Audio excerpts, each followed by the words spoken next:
I've been teaching at Stanford for almost 30 years. And this past year of teaching is by a significant margin the most anxious I have ever encountered Stanford undergraduates. I feel like we have basically two policy ideas in the United States right now. One is a basic income. The second is a moratorium on data centers. Where are the other ideas, given that, it's potentially months away, a year away from significant job displacement? Could we not think of some H-1B-like program that would force companies to justify their use of AI employees? Do you think there's an argument to be made that as AGI gets better and better, the government will start seeing this resource as something that has to be nationalized, kind of like oil or the discovery of gold?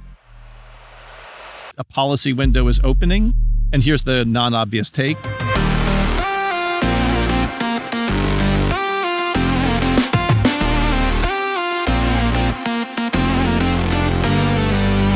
Rob, thanks so much for joining us. It's a pleasure to have you here. Great to have you back on campus, and fantastic to meet some former students who are out in the world doing a podcast. It's surreal to be back after 8 years. I know, isn't it? Yeah. I mean, a lot has changed, but also it's still kind of similar. It's almost eerie how little has changed. I mean, the buildings have changed. There's some huge buildings. I don't know if that was a zoning code or what, but I feel like when we were here, it was pretty much limited to 3 stories, maybe 4. Right. We drove on a campus. There's a palatial tower, 30 stories. And I'm thinking, where on earth are we? Yeah, this is the new San Francisco? It's a full city. It's just wild. Yeah. So, Rob, you're a professor of social ethics of science and technology at Stanford. You've also worked on AI legislation. You're also a fellow at the Stanford Institute. How did an ethicist like yourself end up being a thought leader in AI? The story begins really with arriving on campus 30 plus years ago. At that point in time, I was interested chiefly in questions about education and philosophy. I had been an elementary school teacher, went to grad school here at the School of Education, which we're actually sitting right next to. And a small miracle happened once I finished my PhD. I got a job in the political science department. I started writing about the purposes of public education as a political philosopher, and ended up writing about philanthropy and democracy for a while as well. But all during that time, in the early 2000s, 2010s, I was, of course, teaching lots of different undergraduate classes, including sometimes in the first year curriculum, the kind of classes that the freshmen have to take. And I noticed what everyone else on campus was noticing, that students were voting with their feet to stop majoring in political science or philosophy, the social sciences and the humanities, and to major in record numbers over across campus in the engineering quad and in the computer science department. And guilty as charged. That was no mystery. It didn't require any rocket science to figure out why that was happening.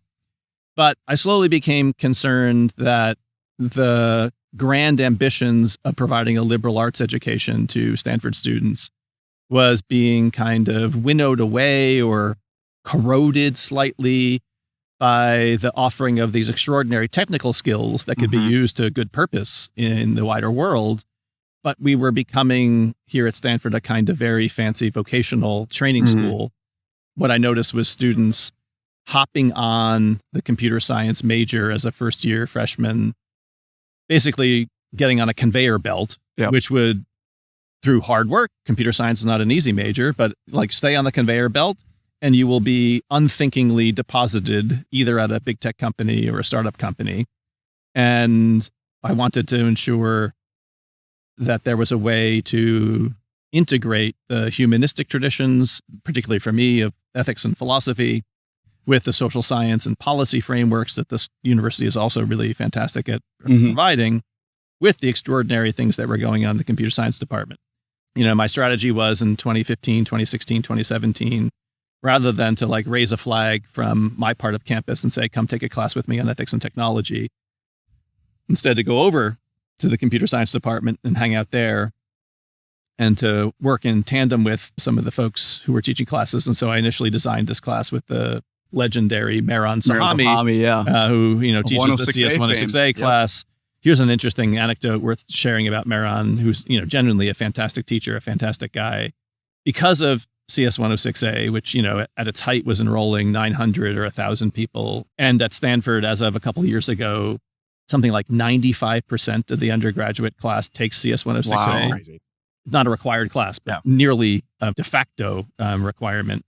So Mehran Sahami has personally instructed something like 60% of the past decade of Stanford undergraduates. Wow. That's a pretty good opportunity for influence. Yeah. So anyway, working Wow. with him set me down a path of collaborating with people who were technologists. I was part of the founding team of the Institute for Human-Centered AI. Still am an associate director there. I was directing the Ethics Center. And then when I got some sabbatical time, I went and worked in the U.S. government at the U.S. AI Safety Institute, trying to bring some of the integrated visions of ethics, public policy, and AI in particular into public institutions rather than the academy. The thing that I probably know you most for is just being a great teacher. So Pierce and I, we both took your justice class, and that was an Really absolute- formative. That was like freshman year in the fall, very right? formative. Yeah. Yeah, very, very formative. And it's not just us that have enjoyed your teaching. I mean, you won the Walter Gores Award, the Phi Beta Kappa Teaching Prize, amongst many other programs that you've started to help bring sort of teaching and education and humanities to folks who maybe might not have access to an institution like Stanford normally. Could you help me square that with this little tidbit of information that we saw in a Boston Review article when you were talking about your time teaching at Houston as an elementary school teacher, where, and correct me if I'm wrong here, but I believe a superintendent at some point said, "Congratulations, Mr. Reich. According to this assessment, you're Houston's worst teacher." Yeah. What gives? Astonishing. Yeah. How do you? Did you how- get a plaque for that too? I Like, wish does that have I the same should. I honors? should have something know. like that. It would be nice. Houston's a big school district. I signed up soon after I graduated college for what was then a brand new program, Teach for America. So I get shipped off to Houston, Texas. I had all kinds of visions and plans in mind, not merely about how to educate the kids in my class as well as I could, which was, in retrospect, not very much. I was not an especially great teacher. Nobody's a great teacher their first year. But I also had visions about how the whole school could be better. Right. And the principal who noticed this, like the fancy kid from the East Coast, fancy university has showed up to do some national service, and he's got ideas about how the school can be run better. Right. I'm sure they saw that play before. Yeah, she really didn't appreciate that for some good reason.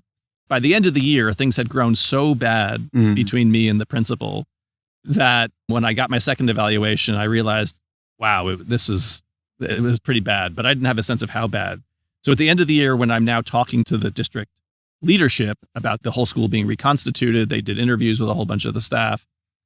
And someone from the district office sat down with me and said, "Mr. Reich, we've seen your teaching evaluations, and you may not know this, but you are officially Houston's worst teacher." Boy. Wow. And she said it with a wink, nod, nod. Totally. And I could tell that too.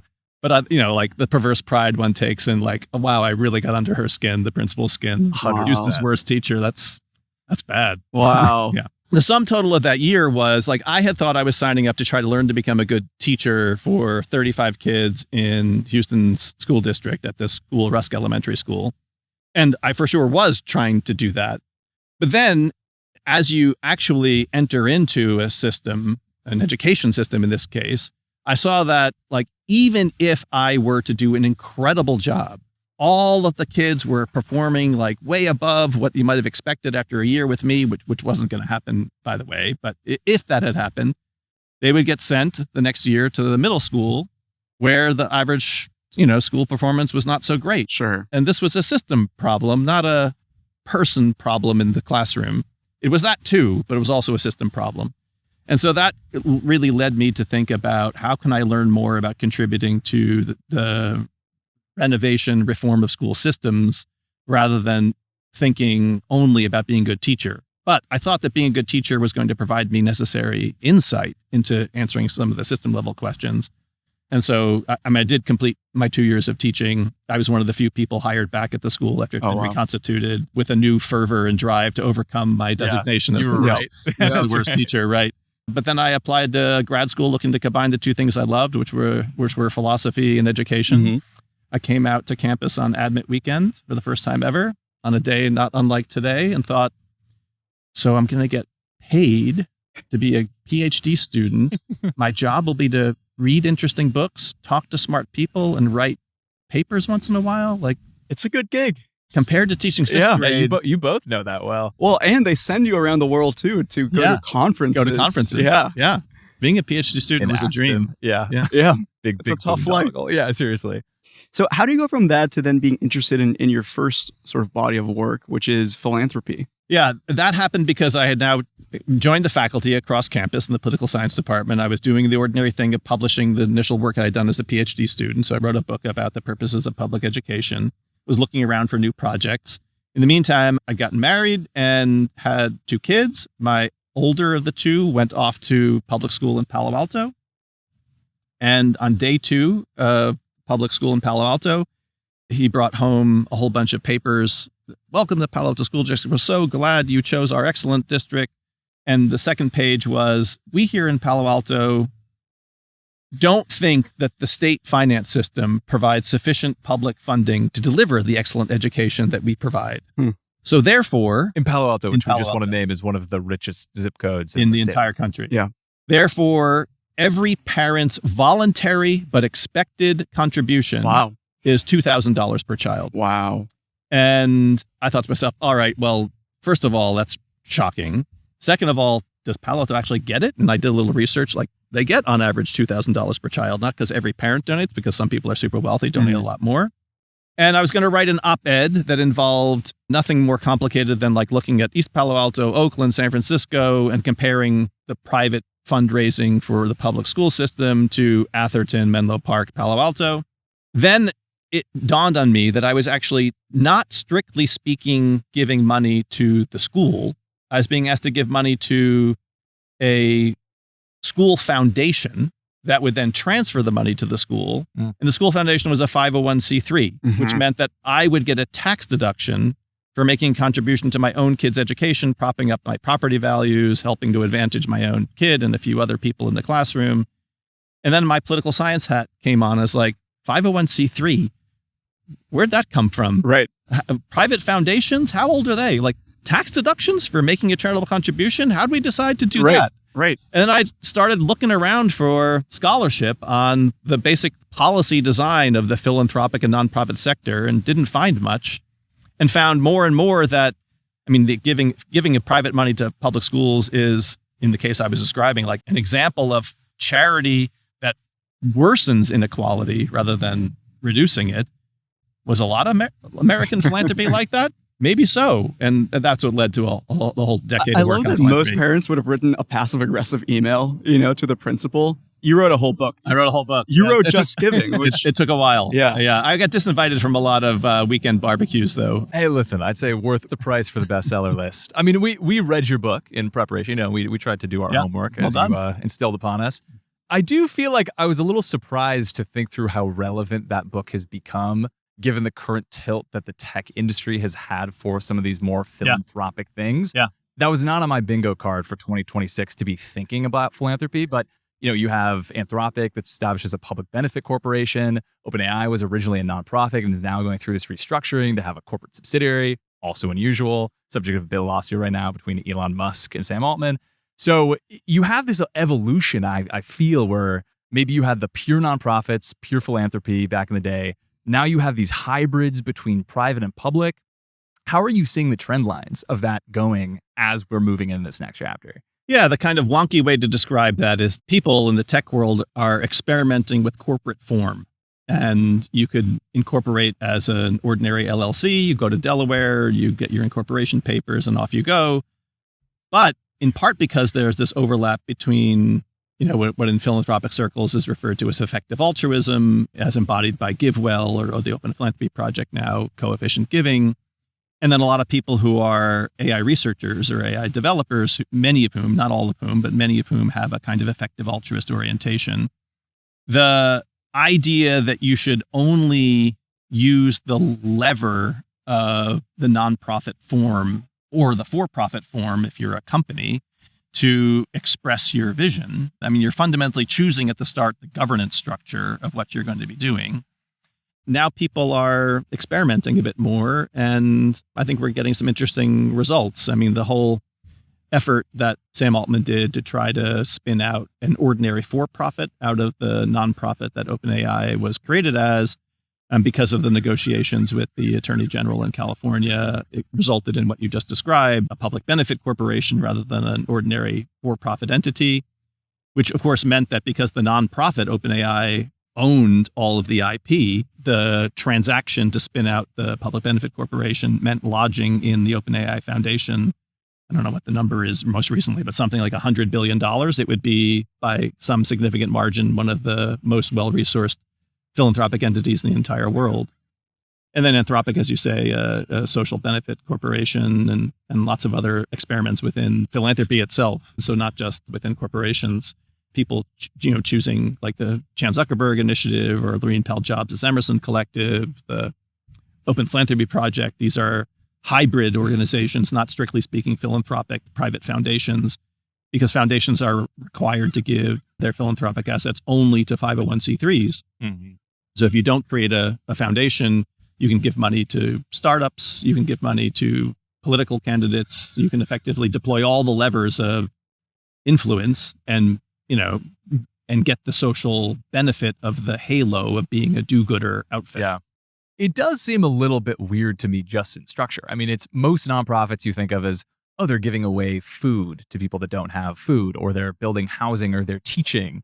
But in their cases, they're not actually putting their money towards anything good. It's almost like the research is intrinsically what they think of as their contribution to society.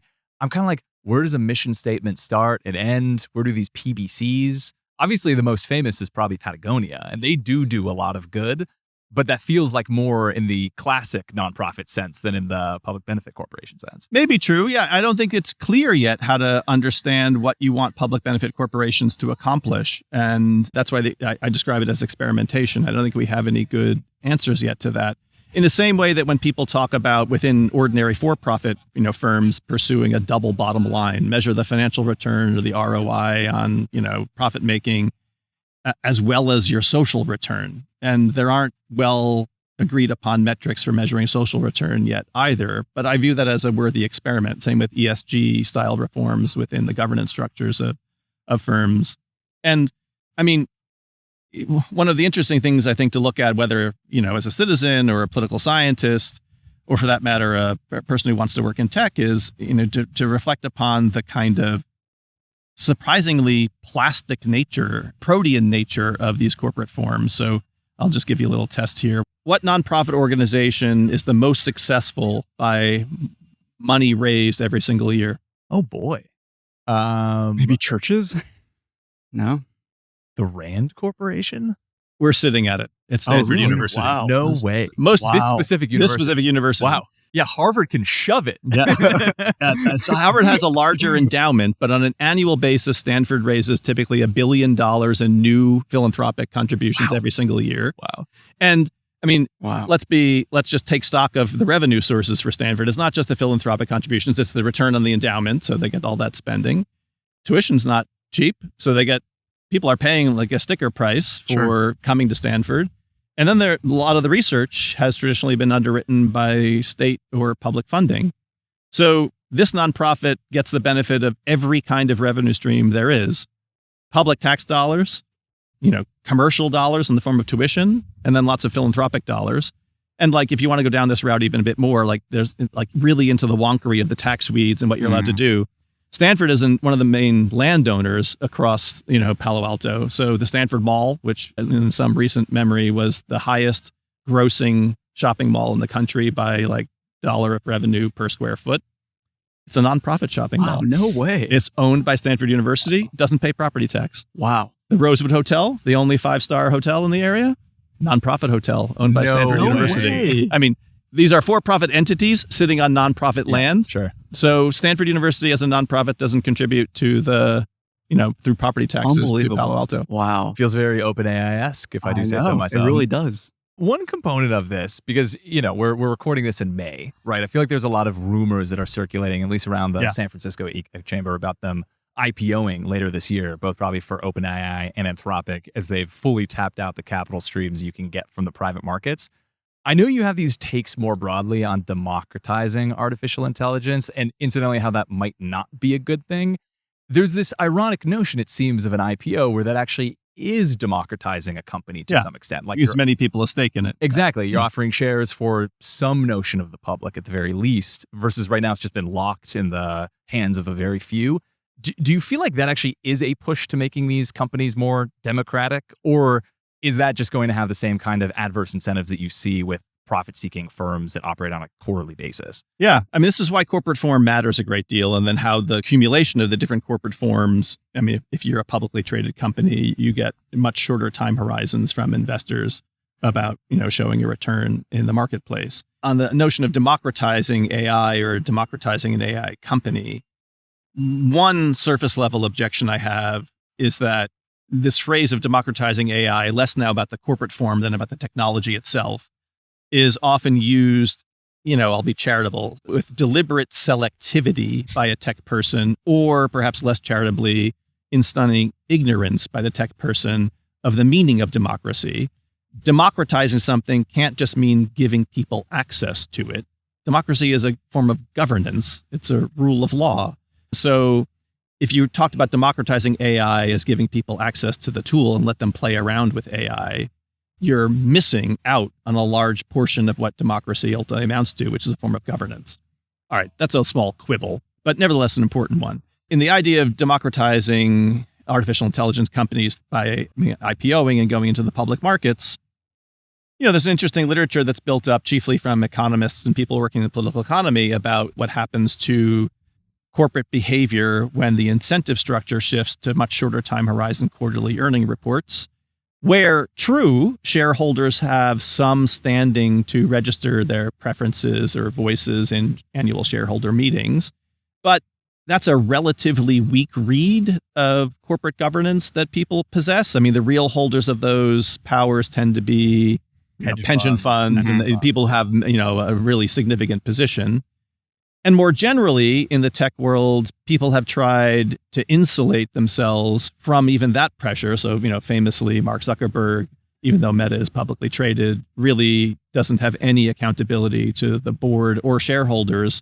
They can't override his decision-making given the different forms of shares that have been structured in Meta. And that's not a ubiquitous feature, but it's an available structure for people if they wish to take it. In coming back a little bit to the book you wrote, Just Giving, you make this argument for philanthropies as being this interesting second track to democracy, where in some sense it's the philanthropies that allow you to experiment with different aspects of public goods that might not actually be subsumed by the government yet. Yeah. So one example you have is Carnegie establishing libraries, right, between 1911 and 1917. And then, as you described in the book, it sounds like in New York, citizens said, hey, this seems like a great idea. Why don't we just have the government do this? OpenAI and Anthropic, as Piers was mentioning, our PBCs have these nonprofit arms. Do you think that the work that they're doing now in creating AI is in some sense a parallel to what Carnegie did with creating libraries via this nonprofit? Like, in other words, could we create AGI at a normal company that isn't a nonprofit or that isn't masquerading as a PBC in some sense? I want to think that one could. I mean, XAI and Meta are giving a go at it. It is true that the other competitor worth mentioning here is DeepMind, which also started not as a for-profit entity, but was then purchased by Google, converted in some respect.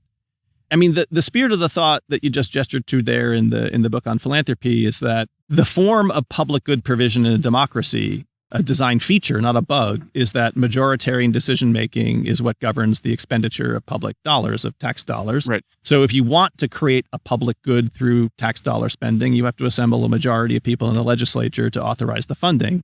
And that's a fine mechanism, but it also means that minority preferences for public good provision will typically be under-delivered in democratic societies, again, as a feature, not a flaw. And philanthropic capital is one mechanism of stepping in there to meet the experimental designs or minority preferences of citizens. And the other justification I end up giving in the book, in the Just Giving book about philanthropy, is that it can serve as the risk capital in a democratic society. I mean, we were talking before about the time horizons. The accountability systems for public institutions are elections. They happen on relatively short time horizons. And in publicly traded companies in particular, but the marketplace more generally, the same is true with relatively short time horizons. Philanthropy, in virtue of its unaccountability, can take longer time horizon bets on social experiments to solve social problems. And because even the most lavishly funded philanthropic entity, say the Gates Foundation, which has done lots of work, for example, on public education, is still just a trivial fraction of the overall public spending on schooling, public schooling. As with Carnegie, like Andrew Carnegie didn't say, I'd like to fund this interesting idea philanthropically. I will build the building, buy the books, hire the librarians, and because it's going well, I'll do it in every town and city in the country in perpetuity. Right. He doesn't have the money for that. So the scaling mechanism for successful philanthropic experiments is usually the government, on occasion the marketplace. Would it be fair to make an argument to say AGI is, in some sense, like a library, where AGI is the culmination of all of the world's knowledge, and we are, just like Carnegie was giving this to the public via libraries back in the day, the equivalent of that in the 21st century is via AGI, and it takes a nonprofit to be able to do this. Yeah. Or maybe another way of seeing that is that we actually do have different laboratories that maybe are trying out different models. Like if you look at the European way that they're trying to fund domestic AI, yes, there's Mistral. There's also, one big, country head in Germany, where Richard's from, by the way. But for the most part, it's the government who are funding public researchers at universities to develop these models to try to keep up pace. Like they're almost doing the exact opposite, which is saying, can we scale this good as a government provided thing before we even try to punt it to philanthropies or nonprofit arms or PBCs? Yeah. I mean, because usually philanthropy can't fund all this stuff. I mean, I don't need to tell you this, but in case any listeners aren't aware of this, the motivation for OpenAI, for Anthropic, even for DeepMind to choose the forms they did was based in part on your expression, Richard. I think it's fair to say that the pursuit of AGI would be something, a signal event in the history of humanity, and delivering this in a socially beneficial way was the overriding mission.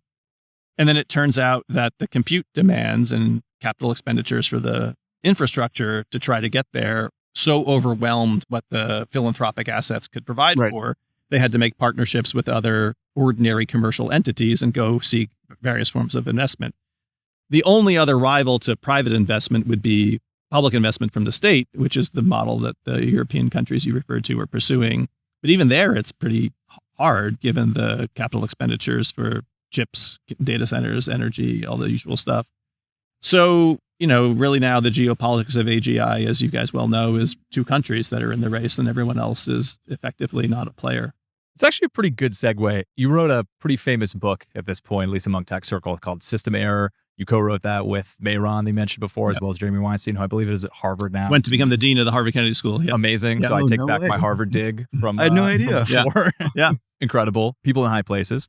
One of the things that you established in that book was that big tech has gone awry. These companies have gotten way too much powerful. They're very undemocratic, which you can see of them trying to clamp down on internal protest and also just no accountability of the state. If anything, they're lobbying the state for changes in state practices to better benefit themselves. And that breaking up big tech might be something that we should pursue in order to make the entire country more democratic. Based on what you just said of there being such intense compute and capital requirements for these frontier labs, can you give me the taxonomy here? Like, do you see OpenAI and Anthropic as just a subsidiary, another form of this big tech that should be broken up? Or do you acknowledge, okay, maybe there actually are some fundamental things of why these companies are different than a Google or a Meta or whatever that have these different properties? Is there something systematic there, or have you updated your thinking? Yeah, I mean, there are some commonalities, but it's important to distinguish between the kinds of things that were, features of the social media age and companies and features of our AI age. So part of the incentive structure or difficult part of concentrating power in the social media age was that network effects made it very difficult for anything other than blocking mergers and acquisitions. So you could essentially say to Google, no, you don't get to acquire YouTube or Waze or whatever, or to Meta, you can't buy Instagram. But insofar as you're thinking about the social media experience, the breadth of the network connections turns out to dominate whoever the winners are.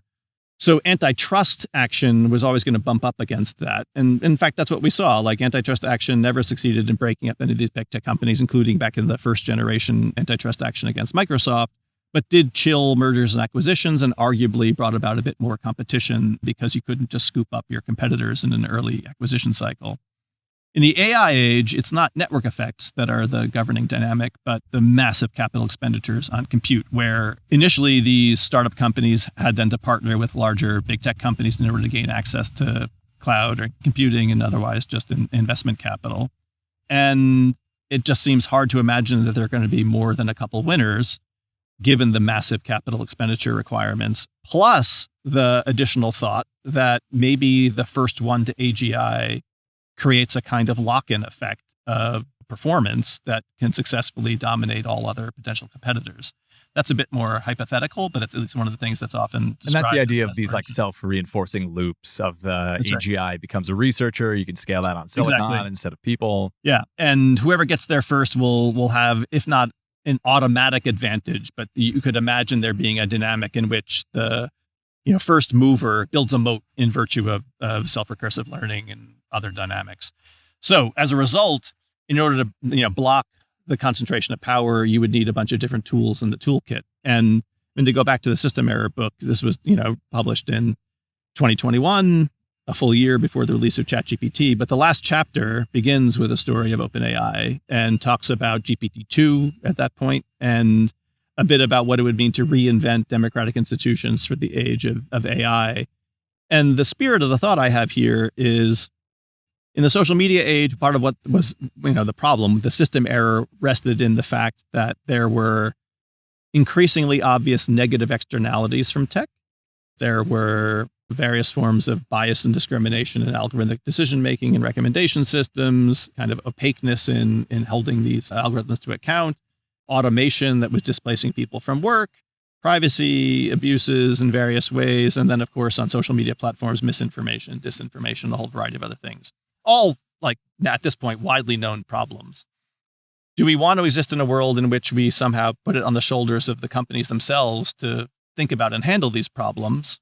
Some amount of corporate self-governance is desirable. I'm not against that. But you want to imagine democratic institutions that are also ready to tackle some of these challenges. And so that's the call at the end of this book is, if you wanted to just give it in economic language, it's time to get the companies to internalize the negative externalities that they've caused, or to put it in more garden variety language, there were a whole bunch of unintended consequences.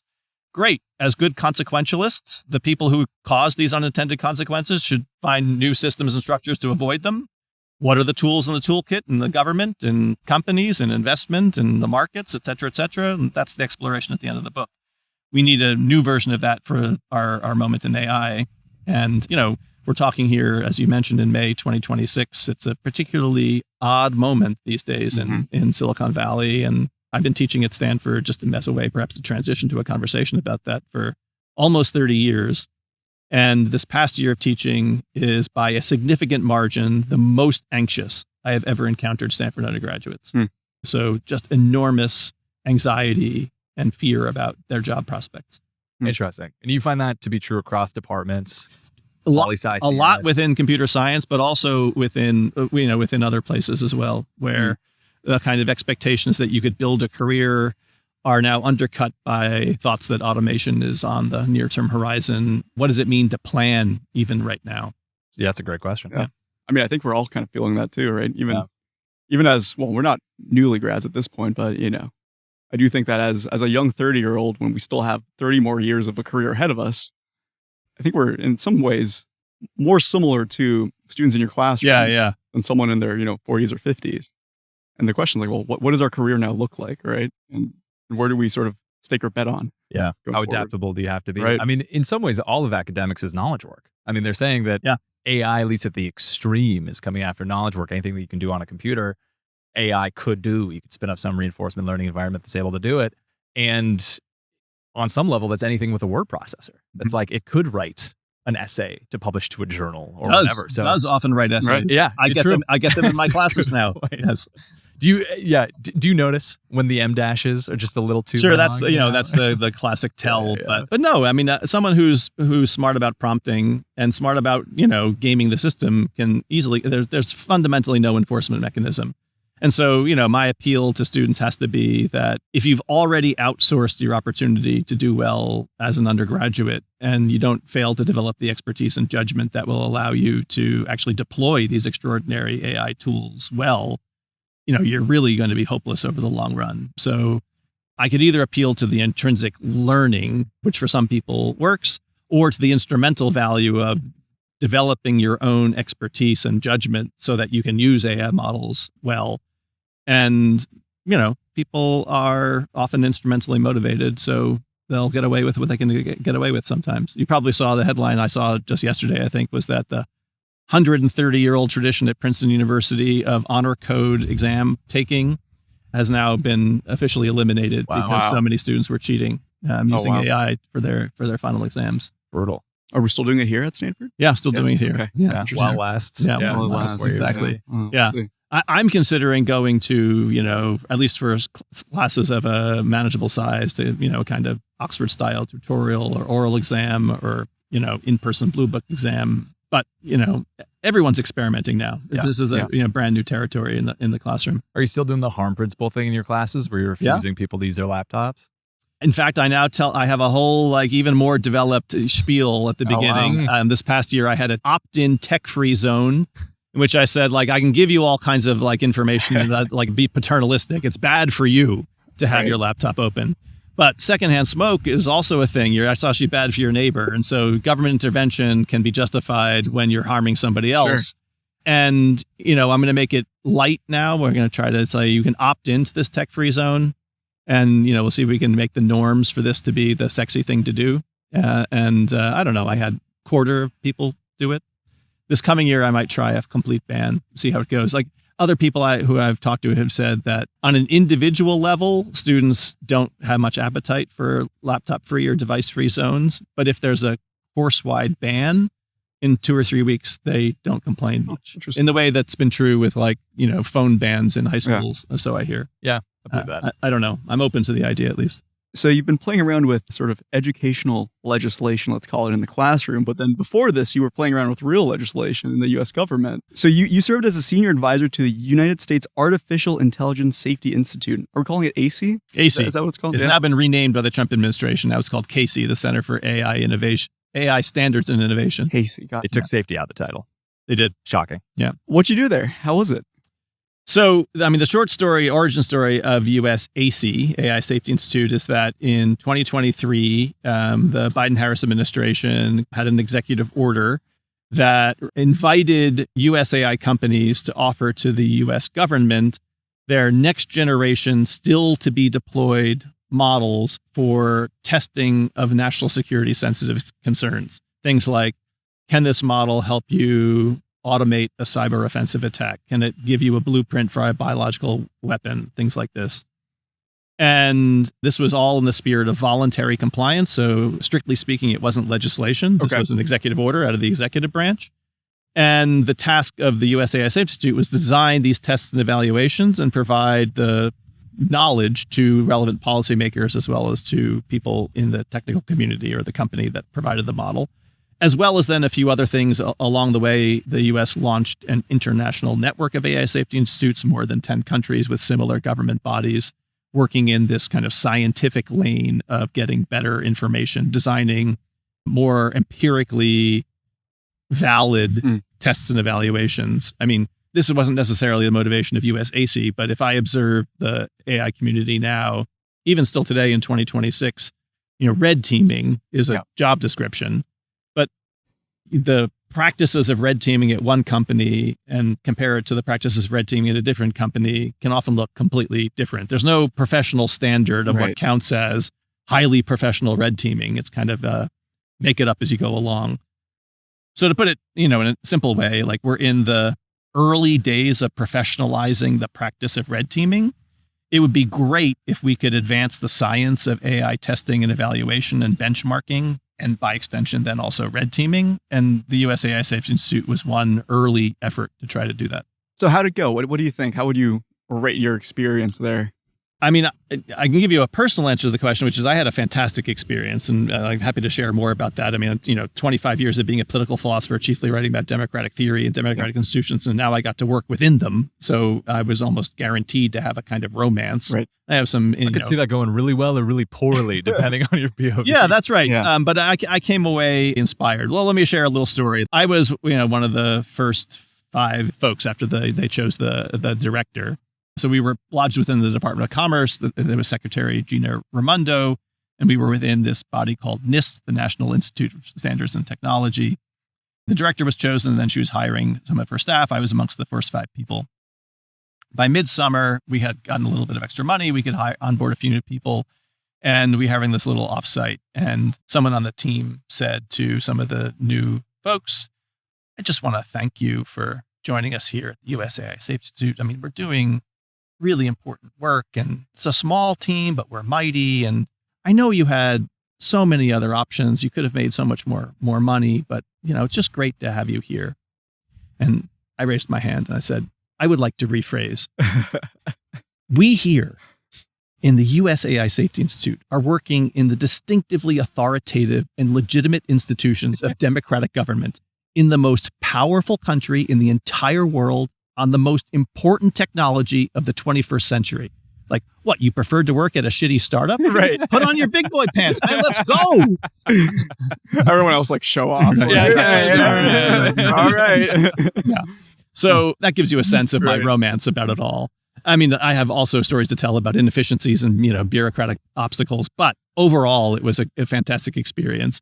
And it's really helped shape the work I'm doing now back on campus, because I continue to have lots of connections to people in the model developer community. I've been trying to contribute to the growing ecosystem of independent testing and evaluation, and that extends some of the work I was doing in the US AI Safety Institute. And to say the obvious, we're at this incredibly promising but also perilous moment with these frontier AI models. I mean, if I were wanting to illustrate something about the significance of what the AI Safety Institute had strived to accomplish, the Trump administration has in many respects a completely different orientation around AI regulation. They were trying to preempt even state level legislation for a while. But in the past month, with the release of Anthropic's Mythos, there has been floating an idea that now the Trump administration, rather than having voluntary offering of next generation models, they would require companies to offer up to the US KC in this case, or government agencies, testing of frontier models for the kinds of national security sensitive risks. So I don't want to say with any definitiveness that the Trump administration is coming around to something like the initial model, but it seems to me uncontroversial to suggest that the potential risks from frontier AI are non-trivial, and national security folks are right to have concerns, and the government has to have some purview as a way of understanding the potential risks and taking action. All while Anthropic's in a weird position these days. On the one hand, they're offering up their model for deployment testing, pre-deployment testing to the US government. And at the same time, the Department of War is suing them Right. Because they're a supply chain risk, wanting to defend these two red lines around use in military cases or domestic surveillance. So pretty weird days.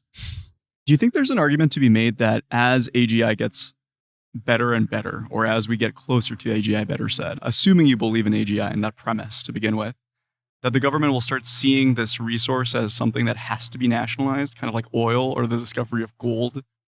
Yeah, I don't know. I think the nationalization, let me be specific about the language here. There's this, law called the Defense Production Act that allows the U.S. government for certain purposes to either have a takeover of a technology or even a company and orient it toward the government's purposes. This most recently happened during the COVID era, in which the change of corporate production of things like sanitary wipes and vaccine production was done in part through the DPA. That really is oriented around national defense, however, public safety and security. I think the mechanism you have in mind is that AGI turns out to be more like electricity, or as you said, gold. Sure. I don't know if nationalization is quite the likely route there, but something like, making AGI akin to a utility in the way that electricity is managed. There's still private companies, but there's a certain background set of infrastructure and expectation, universal access, telephone lines, the same thing, common carrier rules. If AGI is going to turn out to be as fundamental a general purpose technology as things like the internet and electricity, just like we have efforts to provide broadband access to everybody independent of your ability to pay market prices for it, or telephony and electricity for the same reasons, possibly AGI could go in that direction too. Double clicking on one thing that you said, Rob, the voluntary nature that it's currently set up as an organization right now when you were there. What was the appetite for involvement, communication, and working with the U.S. government? Because I feel like on one hand, you could go the way of saying, we're going to nationalize this, or we're going to institute these export controls, or we're just going to institute this Defense Production Act. Or you could go something that's maybe more of a carrot. You give companies incentives to work with the U.S. government to give them access, and maybe you abide when they do say, hey, we're worried that the NSA doesn't have access to Mythos with enough capacity. Like you're actually GPU limited. Yeah. We need to be first in line, which I believe is why they suggested that they didn't further roll it out to additional companies. What was your own experience with this? Like, did you feel like they actually did have legitimate appetite that they advertised publicly, that they want to have some government involvement, some regulations, they're not making up these rules as they go along? Or do you think they're still kind of the cowboys that want to be able to do their own thing? Because the fear is, if they're handicapped in any way, we're just going to lose this race to China. Yeah. It's a little bit of a mix. I mean, I experienced kind of all of the above in some form or fashion. My own experience is that people deep in the technical researcher community, the people who are the ones actually designing and building the next generation models, tend to have an orientation that involves the sensitivity to the risks that the AI models could produce. And they feel the lack of legitimacy, as it were, of making fundamentally public or social decisions about what to do about them. So they look to communication with government entities, or at least outside their own corporate structure for that. Other people, once the marketplace competition has really accelerated, both within the US and then with China, have thought that any kind of regulatory hand would fundamentally set back American interests. All while then, at the same time, since the Trump administration, there's been a significant pivot toward the tech community partnering with the defense industry and the Defense Department. That wasn't as true 5 years ago, 10 years ago. Project Maven, lots of resistance to working with the military in any way. So it's been a lot of different kinds of attitudes. Export controls on chips are another good example. I can't think of any meaningful Biden era AI regulation on software. It took the form mainly of export controls on chips, which most of the companies agreed with, maybe with the possible exception of Jensen and NVIDIA. These days, it's an open question. I mean, as we speak, maybe the U.S.-China summit is happening with Jensen along the way. Maybe there's a deal going to be struck. Who knows? But all of the above is the answer. I don't think we have a clear-eyed view. We were talking on Monday when we recorded our previous episode about the European Omnibus Bill. And I don't know, you might disagree with this, but we sort of characterized it as somewhat of an example of the difficulties of legislating AI. So the European Commission has now pushed back the deadline for when companies have to start adhering to their strictest level of the high risk tier. Yeah. Right. And so we on the podcast were talking about whether we see this as sort of a failure of legislation, and that the EU couldn't really keep up with the pace of innovation. And so they had to effectively just push back this bill and sort of punt that decision into the future. How do you feel like in the US we can ensure that legislation keeps up with the relentless, pace of innovation? I mean, models are coming out, every other week at this point, with new discoveries and new capabilities being unlocked monthly. How do we make sure that, at the level of legislation, we are aware of what these models are, their capabilities, and we can, dynamically and proactively legislate for what might be coming? Yeah, good. I mean, I think that's the right question, but it gets some fundamental things wrong, or at the very least, I'm going to contest a couple of the thoughts in there. But this is the level of really fine-grained detail. I feel like I'm back in college. Yeah. I mean, you've got the basic frame right. How can democratic institutions keep up with the pace of frontier science and technology? That's a good question in the right frame. What I would say, however, is that if you look into the history of democratic institutions grappling with the implications, benefits, and potential negative consequences of frontier science and tech, unlike what you said, democratic institutions don't regulate the innovation frontier. They regulate only once dissemination and widespread adoption has taken place, where some of the potential social benefits are becoming much clearer, as well as some of the potential risks. So with AI, our current generation of AI, we've gone from moment of innovation. We could maybe date that with the 2017 attention paper, or if you prefer, the 2022 release of ChatGPT. Now, I don't know what the last, data is, 2025, a billion people who are using ChatGPT on a weekly basis, something like that. So we've gone from innovation frontier to dissemination pretty quickly. And here's the non-obvious take. Democracy is right on time. This is exactly what you would predict. A policy window is opening. They take, several years for lots of different ordinary disagreements and contestation to work themselves out. There's no guarantee we get wise regulation or policy, but that a policy window is open seems to me uncontroversial. And it's exactly what I would predict about democratic institutions, right on time. So our task now is to try to get better and wise regulation rather than think about how do we keep up with the innovation frontier, the next generation, next month model. No, look at dissemination. Mm-hmm. Look at what we're already learning in terms of social benefits and risks. And in these national security sensitive concerns, the stuff with the USAI safety, as described me before, this is pre-deployment, but you're really just focused on a narrow class of potential consequences, things that impact national security. Beyond that, the USAI Safety Institute was basically not involved. And I'd be surprised if the current, Casey were involved with that either.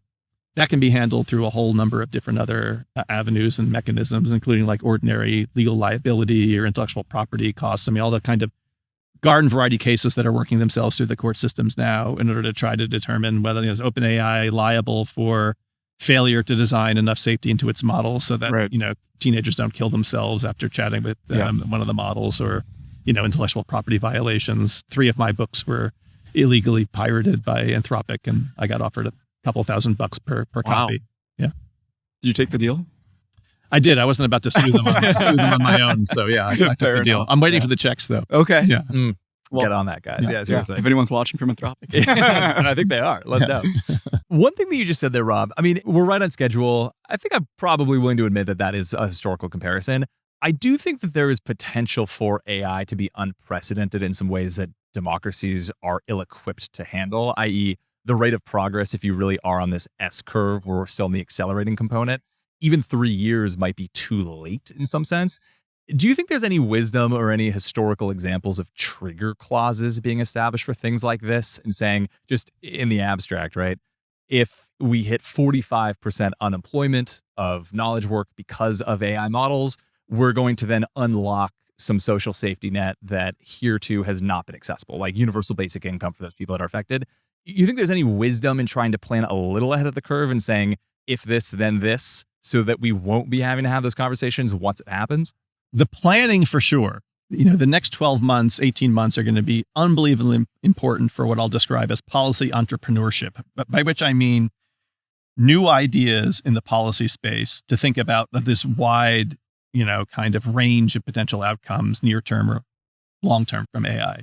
And I mean, to give you a kind of, I don't think even very reductive, this is actually my experience the past 6 months. I participated in lots of debates on AI and the future of work. So you mentioned, job displacement.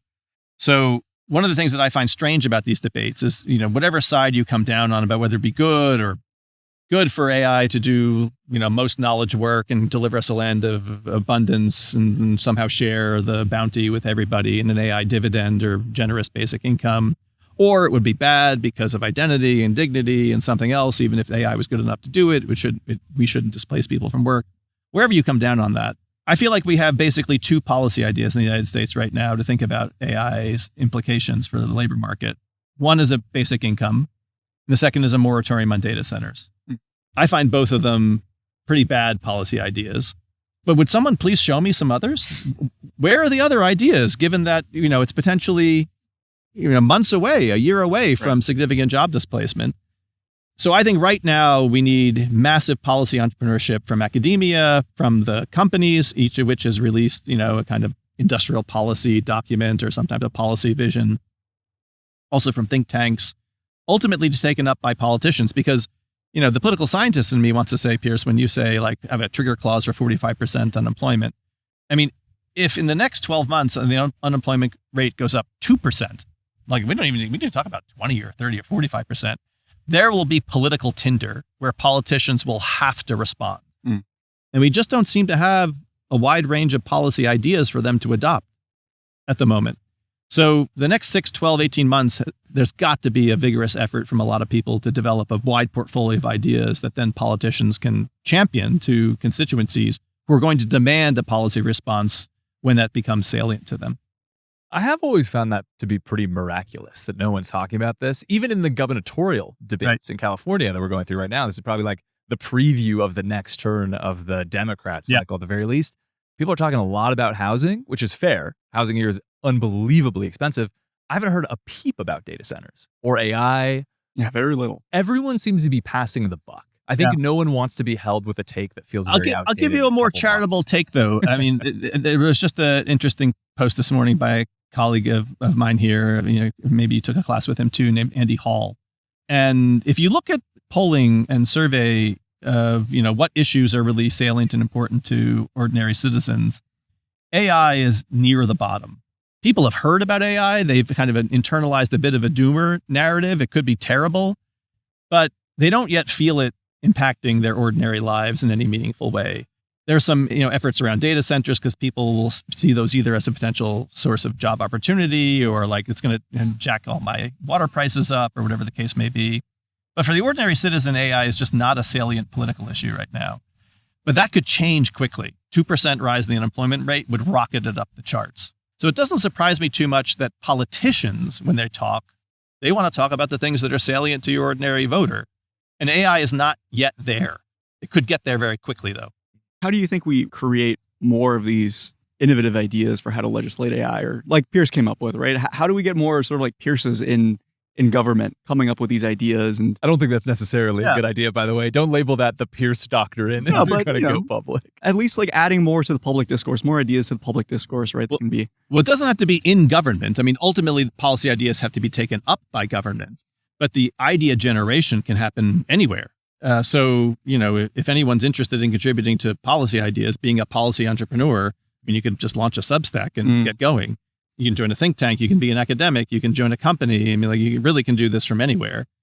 The relevant question is then how to think about a variety of different ideas. I'll give you I've got a little framework. Like if someone were to hand me $10 million, I would do a pop-up policy institute for the next 12 months, and I'd occupy the following 5 lanes. You can see I've thought about this before. That was great. Lane number 1, incremental policy change. This is the garden variety operation of democratic institutions, making, bargaining, negotiation agreements, and legislatures make incremental changes. In the United States right now, that means fundamentally working at the state level rather than the federal level, given the Trump administration's allergy to federal level AI regulation.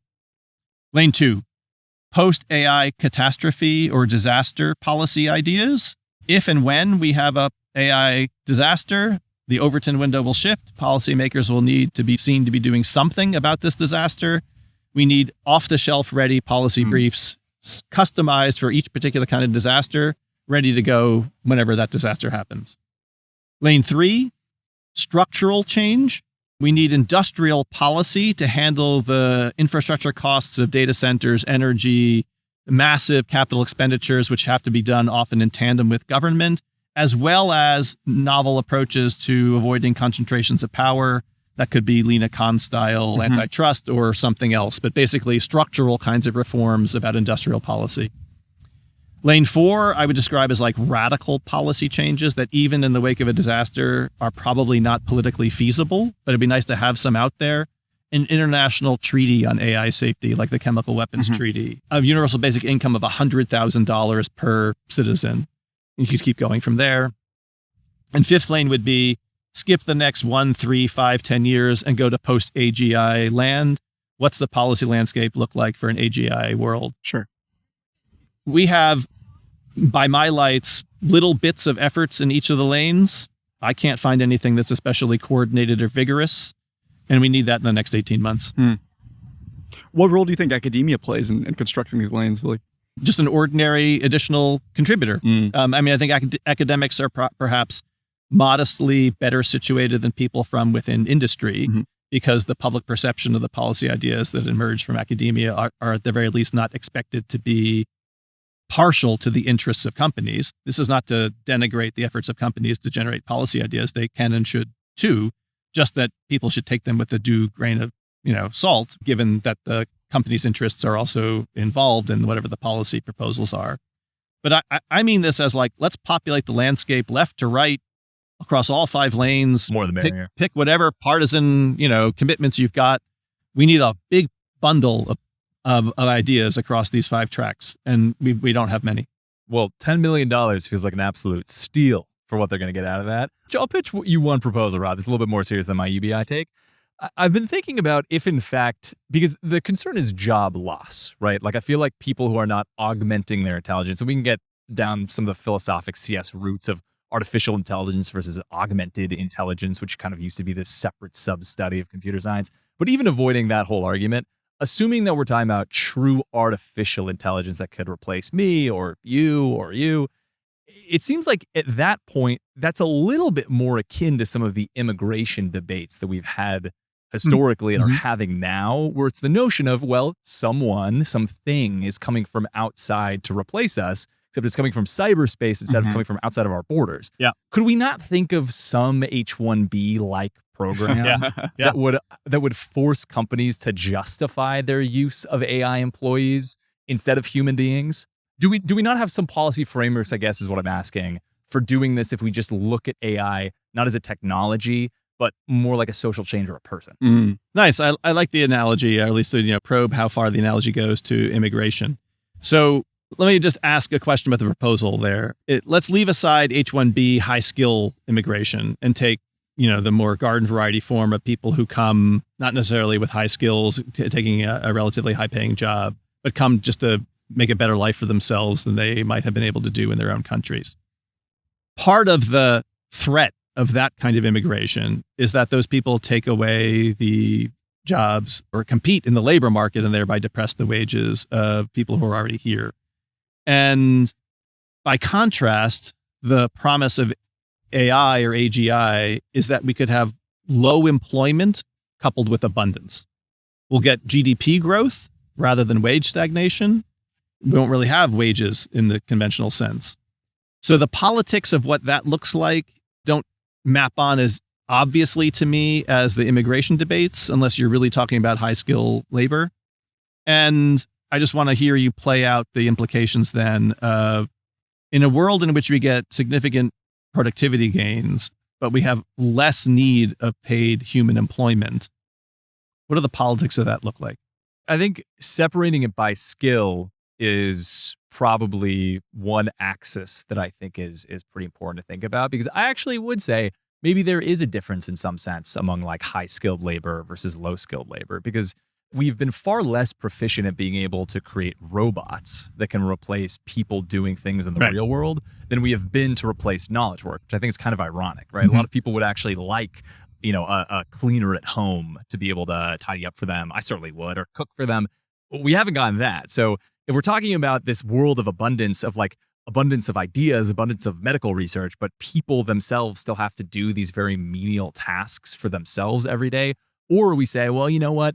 In this, cost benefit or capital versus labor argument of going out in the fields and like picking fruit, it probably still makes sense to give that to human beings, especially if the labor market has so collapsed to the point where we can pay them for pennies on the dollar. Why would we even invest in machines? That's still going to have some cost. There's some limit to how many machines we can put out in the real world.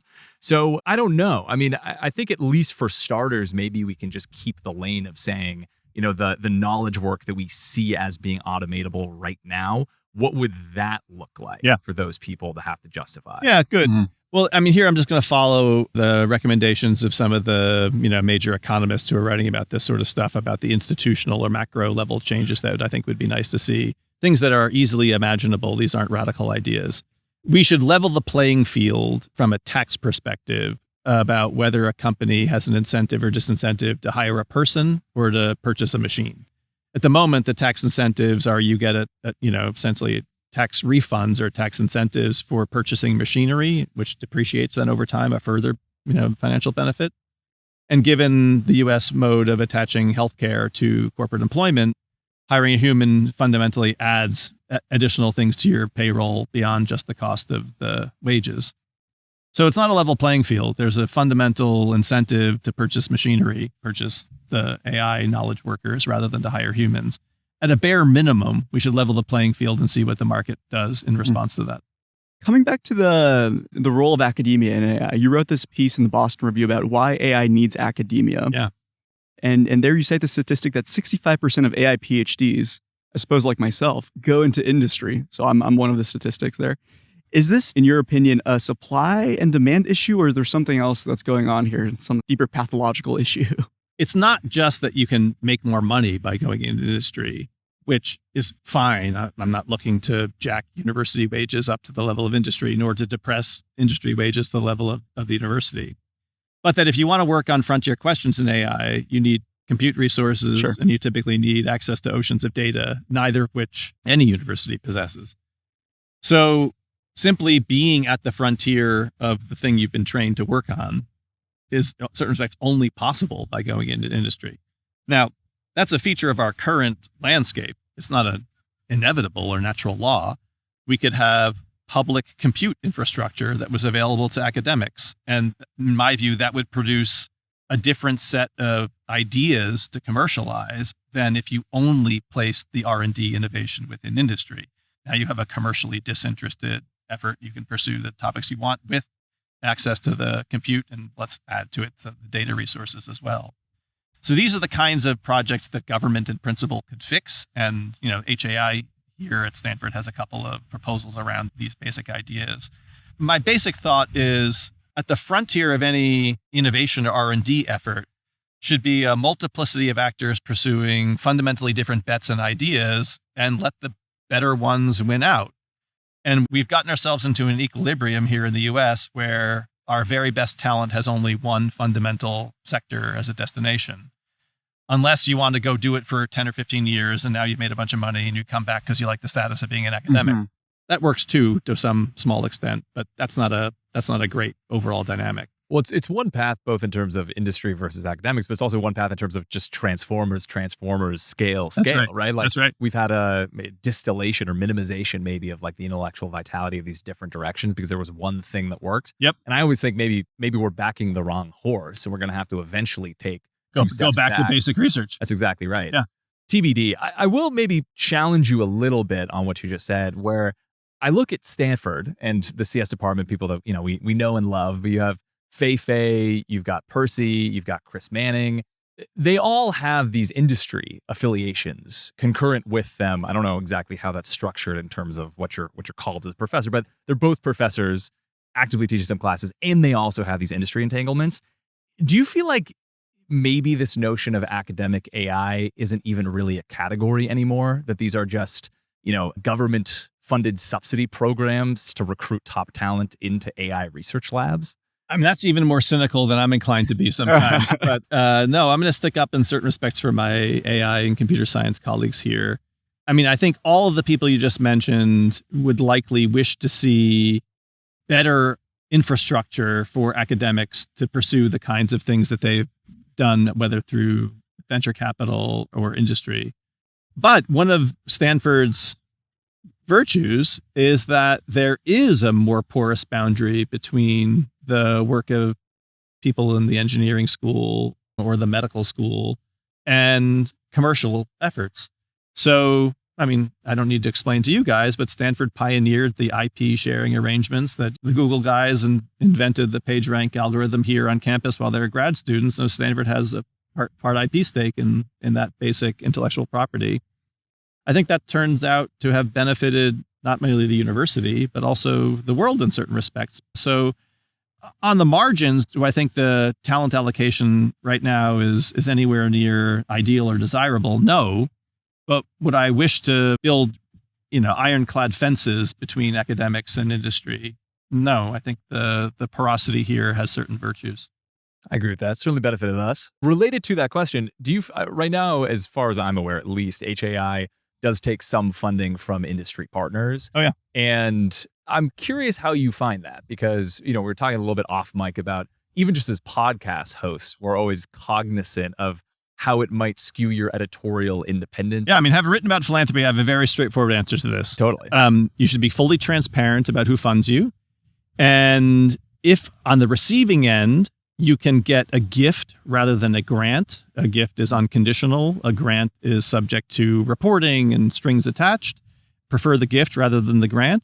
But even if you get a grant and you're fully transparent, what you should invite then is people to scrutinize the work you do. And if it seems to have curiously mirrored the interests of your funder, then you should be open to public criticism for it. If it turns out it's seemingly independent, all the better for it. The basic idea here is that scrutiny of the philanthropic arrangements or, sponsorships is the essential thing, not bright lines about who can and cannot offer funding. I mean, maybe with some exceptions about like Epstein cases. Sure. But if we're just talking about industry interests being present, or sponsor interests being present.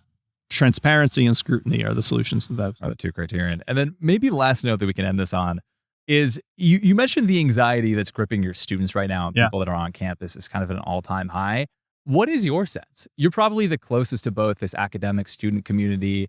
You have a daughter who's graduating this year, so I'm sure this comes home to you in a way that it's not just purely academic exercise. Like, are you nervous about the future? Are you optimistic? Do you buy into this Ezra Klein abundance agenda? Like, the very personal Rob take. Like, how are you feeling? Mm-hmm. When I graduated from college 30 plus years ago, the Berlin Wall had just come down. Václav Havel became the president after being imprisoned. Nelson Mandela got released from jail. Democracy was on the march around the world. There were no shortage of moral heroes and progress on social causes that seemed to fill me and my cohort, my generational cohort, with optimism and inspiration.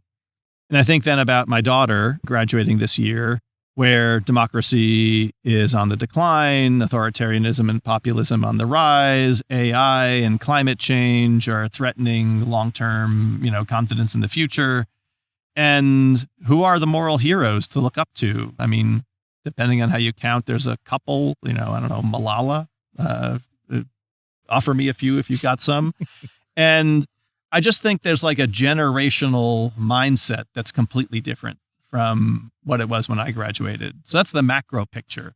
But then in our current moment, I just view things as deeply, deeply unsettled. And it's not a US story, it's a global story. The, populist right is happening across many different societies. The change of the basic world order, post-World War II order is well underfoot. There's no going back to just restoring what it was beforehand. And I mean, I think we're reaching record levels of wealth and income inequality, which is always a standing threat to stable social order. This is the kind of set of background conditions that gives rise not to normal, ordinary politics, but to radical or revolutionary politics. I don't say that in any way to predict revolution, but rather to say it's not that surprising that outsiders are now campaigning with greater confidence about winning the trust of the citizenry to stand for election without any political experience. And if I were to point to the future in the US, my prediction is that successful politicians will come from outside the conventional domain of politics, less technocratic leaders, more people who can speak to the deeply unsettled, nature of our times. And, whether or not, for example, you like Mamdani's politics, he's a version of what seems to me a kind of generational talent in a way that Donald Trump is as well, in giving voice to and communicating with incredible effectiveness to broad ranges of people and inspiring them to care deeply about politics in a way that wasn't true prior to their arrival on the scene. So I'm looking for those kinds of new people in order to help us collectively chart a path forward. I think that's a pretty optimistic note to end on. Yeah, I agree. We're also all in this together. You know what I mean? It's easy to think of the US or California maybe as a microcosm of this phenomenon, but no, it's like you hear the same things if you talk to people in the UK and Germany and New Zealand, and I assume Southeast Asia, though I haven't been back in a while. Like, there's something to that as well. Yep. It's a very unsure moment. And I think in unsure moments, that is when people who are those historic figures are the ones that are most often to make themselves visible. So let's hope more of them step up and solve some of these AI problems and join Rob Institute. I think once you get that funded. Let us know once once you're able to set it up. That's exactly right. Deal. We'd love to show up. Thanks so much. This is a pleasure. Thanks so much. Yeah. Welcome back to campus. It's been great to do this. Thank you so much. Likewise.